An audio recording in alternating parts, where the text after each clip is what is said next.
thing is just too dirty to touch. I find I spend all my time washing my hands.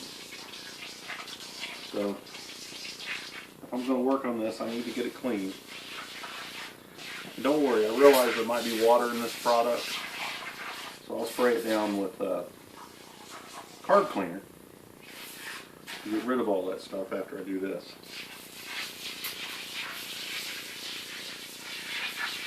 And this will probably take several treatments.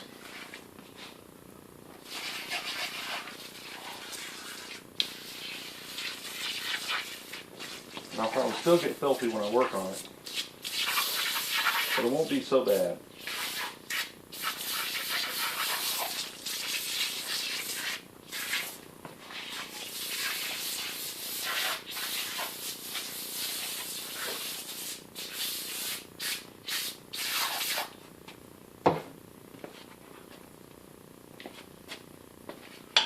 Use a brush in order to have some friction here, loosen some of this stuff up.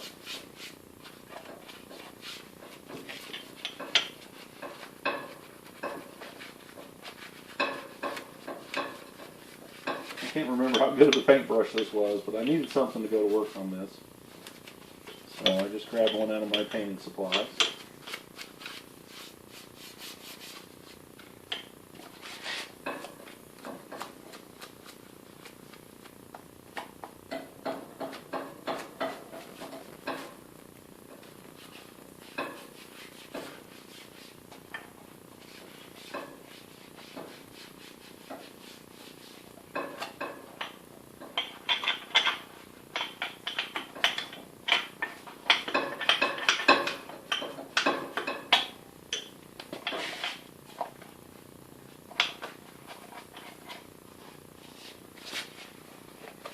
Making a pretty good difference.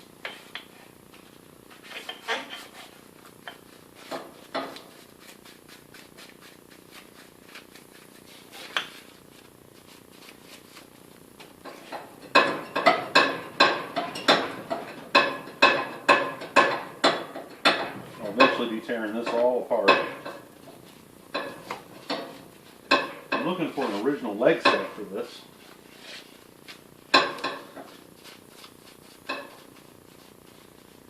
I don't find that. I may buy another, like a Husky roll-around toolbox to put it on. And rolling the lathe around isn't the best idea. But I need something to set it on that gives me some tool storage. And maybe once I get it positioned, I can put the box up on blocks. It gives me a way to solve a couple of problems at a time in the shop. So I have a rental house with a garage that I've kept this in because this garage wasn't organized enough. I didn't have enough room for this and a lot of my other stuff. And I've got a lot of stuff there I still don't have room for. A lot of things I need to sell.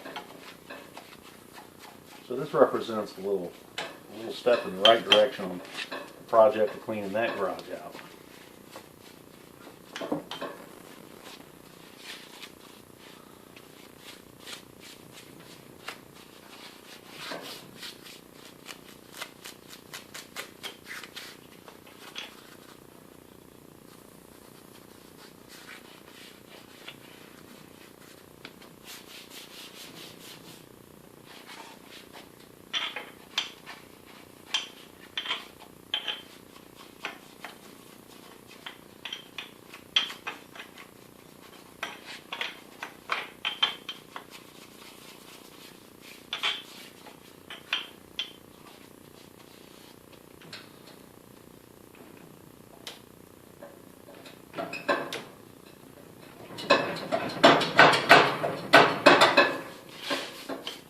This lathe has power feed, both this way and this way. And in good condition, it's really a pretty capable tool. It's a fairly light lathe. I think it only weighs a couple hundred pounds.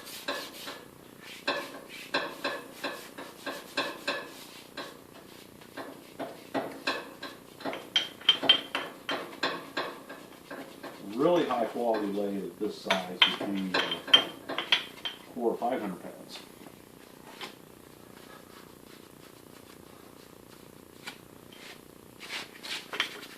And what the weight gives it is a lot more stiffness.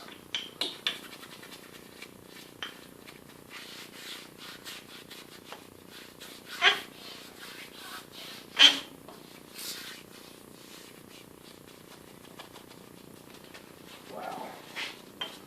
Wish I'd have done this years ago.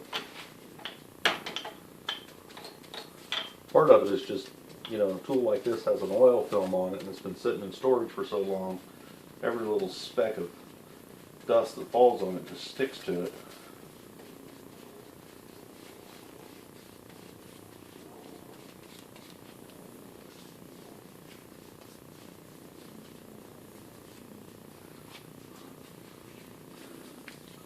One of the issues with this lathe, this model lathe with the quick change gearbox on it, it's nice that I can do threading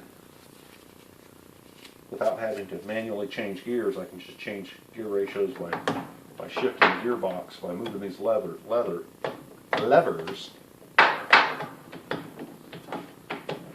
As such, there's a chart here. I can do, pretty sure I can do metric. I can definitely do all the SAE threads.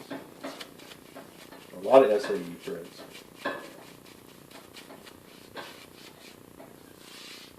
But it means that the power feed runs too fast. So it's hard to get a smooth finish on things. And so some people will alter the lathe so that the lead screw is driven from the other side. There's a couple people on YouTube have videos about that.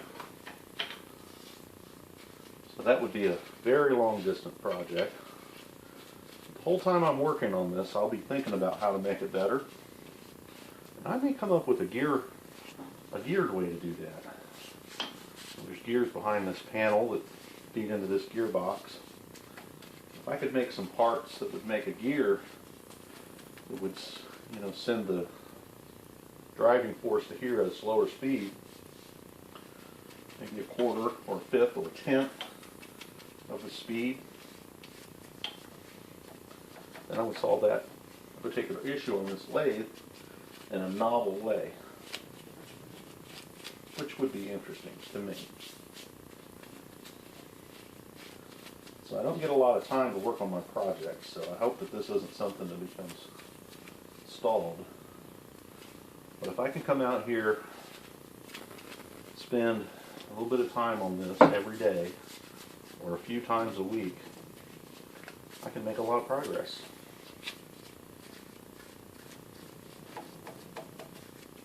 So those are my dreams.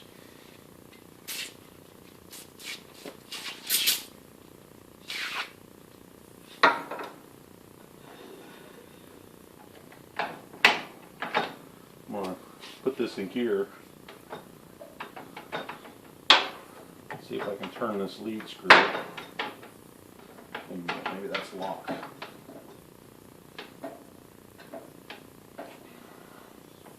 I don't know.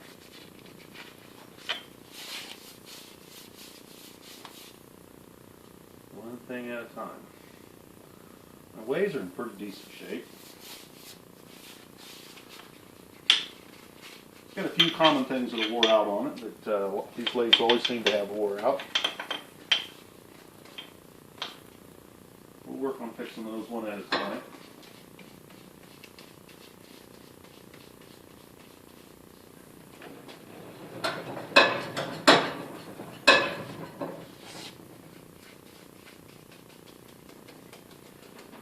I got an old neighbor friend of mine to help me move this. He was a young kid, grew up across the street from me. Now he's a young adult, still living at home with mom and dad.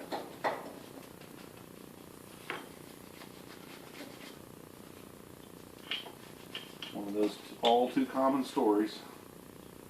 In his 30s and still living at home, failure to launch. He was nice enough to help me move this.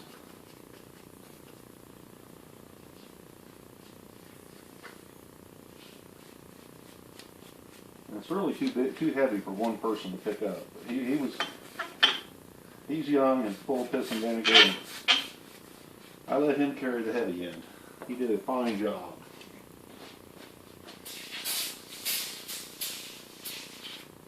You may notice the tailstock is missing. That's sitting right here on the table. That was an easy thing to take off to make the lathe a little bit lighter. So we sure enough took it off.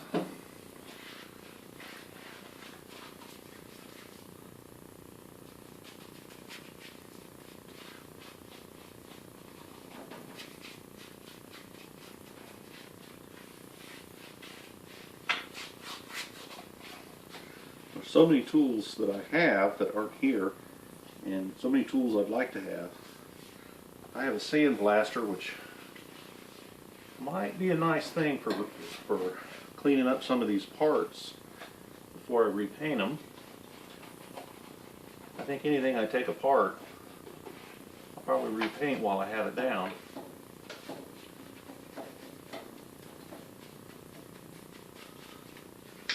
And my friend Bob, his lathe, which he still has, I'm pretty sure. I'd love to have that one. It's red. And I've never seen any pictures of any red lathes. So I don't know if when we were kids, if his dad had restored that lathe and repainted it. Now these were made, this lathe could be from the 40s. It's probably out of the 50s or 60s. I don't know all my models really well here. But when I take the main shaft out of it, they're reputed to, on the Timken bearing behind the head, to have a date engraved in them of when they were made. And I've read online that I can call Clausing, who owns Atlas now, and they kept such good. They have some parts, and there's people that make parts for these online too. But they have such good records, I might even be able to find out who it was originally sold to. So I don't know if I'll do that or not. It might be fun.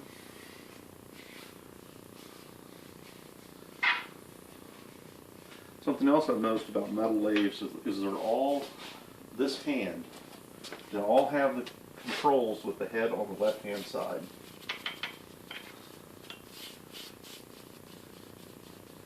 And so sometimes the ways are wore out on these. I think this is, I don't know if I can feel a little rise there or not. I've wondered if I could turn the bed around and use the end of the bed that doesn't have any wear on it, because you do most of your work down close to the chuck. Look at it a little bit. It looks like it might be a possibility. The little boss at the end of this lead screw is folded to. It's not the same over there.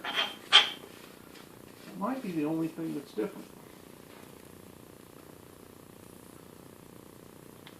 And I wonder if anybody's thought of that before. I'm sure they have. I'll probably, if I think I need to do that, I'll probably figure out why nobody else has done it. Or at least I don't see it mentioned.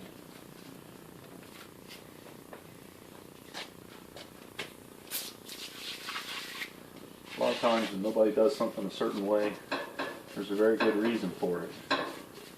It may be, it's hard to have an original thought. It's possible it's a good idea, I don't know, but it's probably not. Still look.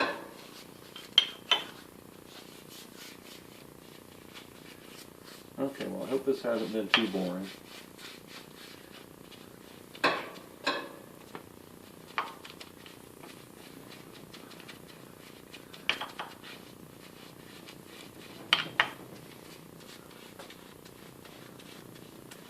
Show it to you when maybe when I have it all clean, or when I'm doing something with it or to it.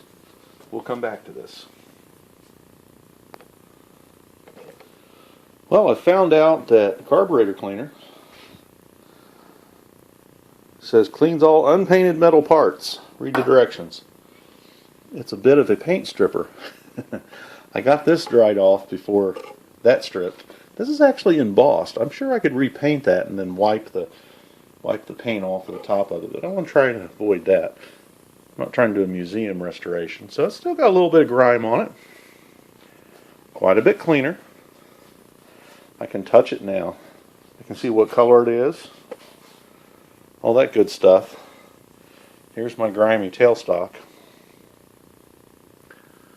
So it's going to be one of my next time magnets. Something I'm concerned about is I can feel just a little lip there. I don't know how deep it is. I need to get a feeler, or not a feeler gauge, but a little dial indicator on this and see how deep it is. The problem that this will cause is if the bed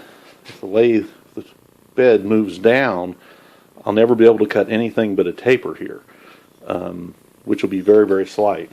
So, but I think, since this doesn't have a V here, this is a flat surface, I think I can probably get that ground fairly inexpensively. Take a couple thou off of it, make it like new again. A lot of little projects here to make this nice and new again. I'm not sure exactly where I'm going to start, but I'll just take off little bite-sized projects one at a time. I think there's a little play in these shafts, so this has bushings that may need replaced. At least I hope there's bushings in there. I saw another guy rebuild one of these, and that was just bushings. But it may have been rebuilt by somebody else previous who added the bushings. I don't know. And I'm not sure mine's as bad as his was, but probably it is. Oh yeah, there's a lot of slop in that shaft. So this lathe fit does have some time on it.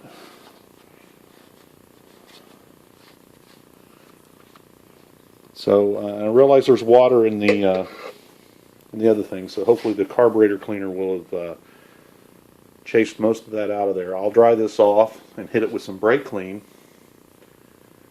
just to really cover all my bases.